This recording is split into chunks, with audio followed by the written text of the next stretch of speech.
A flat tongue can ruin your sound and ruin your voice. Yep, I said it. Hi folks, I'm Voba. I'm a singer and a vocal trainer, and this is my channel about anatomical vocal training. Here is some more about the tongue and why pushing the tongue down when you speak or sing, especially the back of the tongue, it can be detrimental to your vocal health. This is your voice box from the inside. Up here, the anterior view is from the front, and below it's kind of like cut in the middle from the side. Here, this big thyroid cartilage is below the hyoid bone, where they call it body of hyoid bone, right here, the yellow thing. And the hyoid bone is the start of the tongue. So the tongue is attached up here on top of the hyoid bone to the hyoid bone. So down here is the view from the side, right? The yellow body here is again the hyoid bone, and here you can see some bone marrow. Ooh, it's cut in the middle. This is the epiglottis, and then here you have the vocal cords, right? The vocal cords and the vestibular folds. It's just one because the other one is cut off because it's on the side where we sit, where you sit. But between that little red spot there, that's the laryngeal ventricle that I spoke about in previous videos.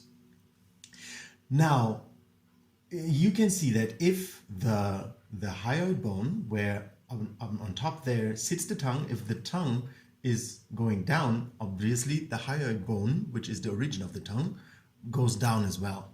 When this hyoid bone goes down, it pushes on the little fatty pad here.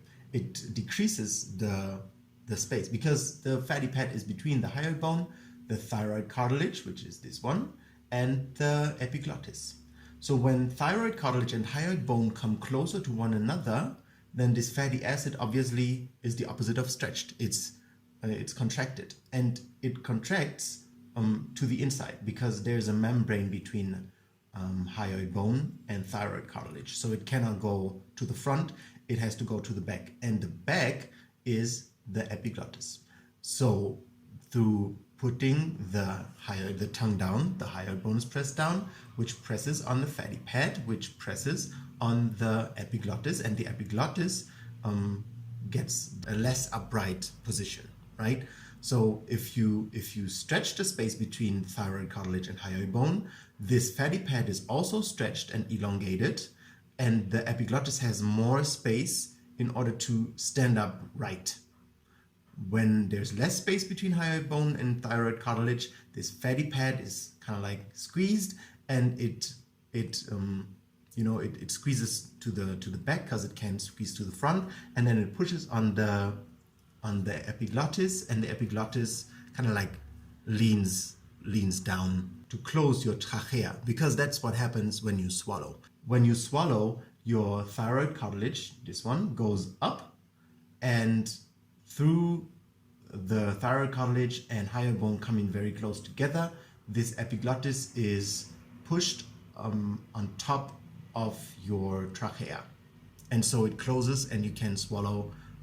Here behind is the where the food goes, and the food doesn't go to the lungs then, but to the stomach where it should be.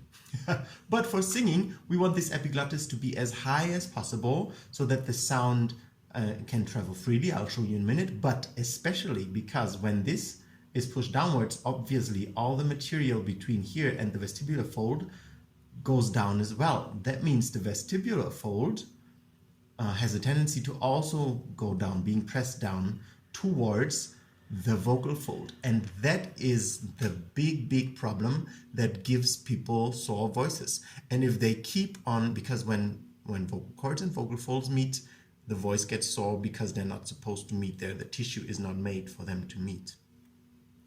And if they meet over an extended period of time, over and over and over again, you might get problems.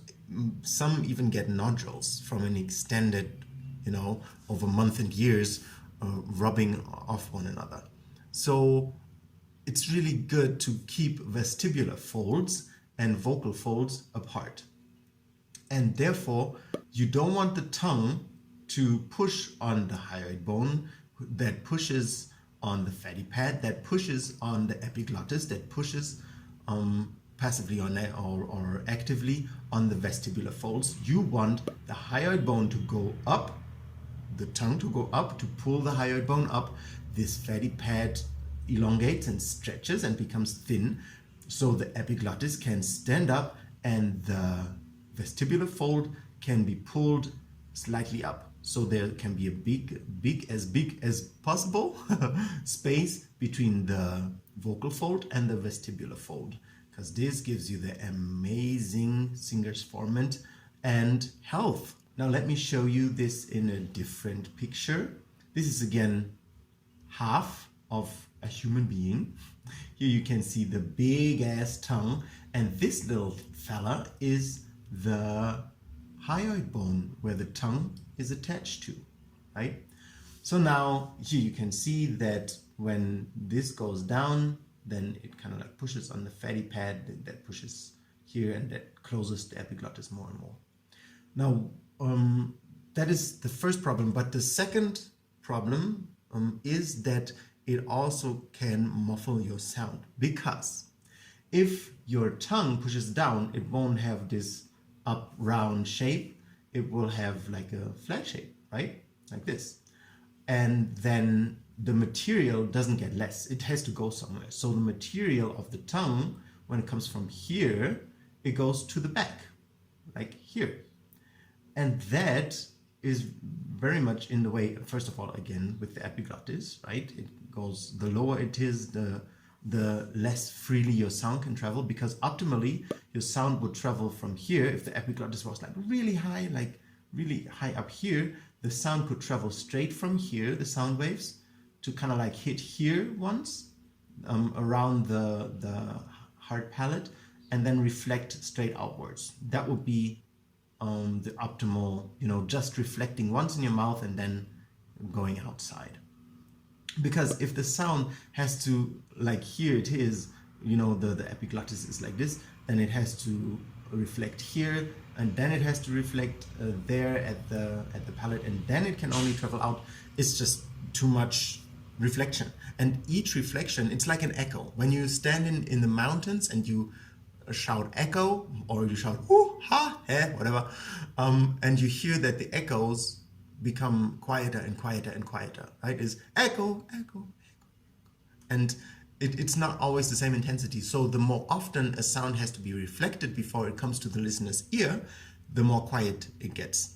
So if the sound has to travel around the tongue, rather than the tongue is out of the way and it just, can go relatively straight to the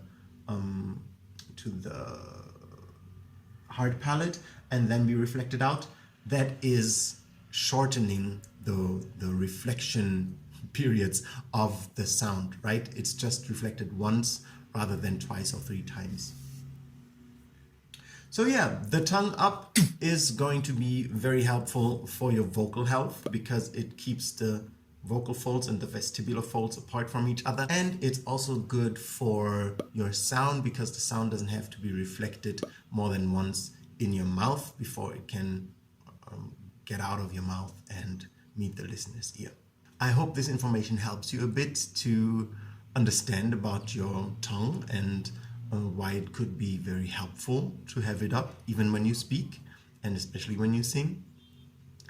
And let me know in the comments what you think about the things that I'm telling you here. And please subscribe and like the video and my channel if you like the content. I see you next time.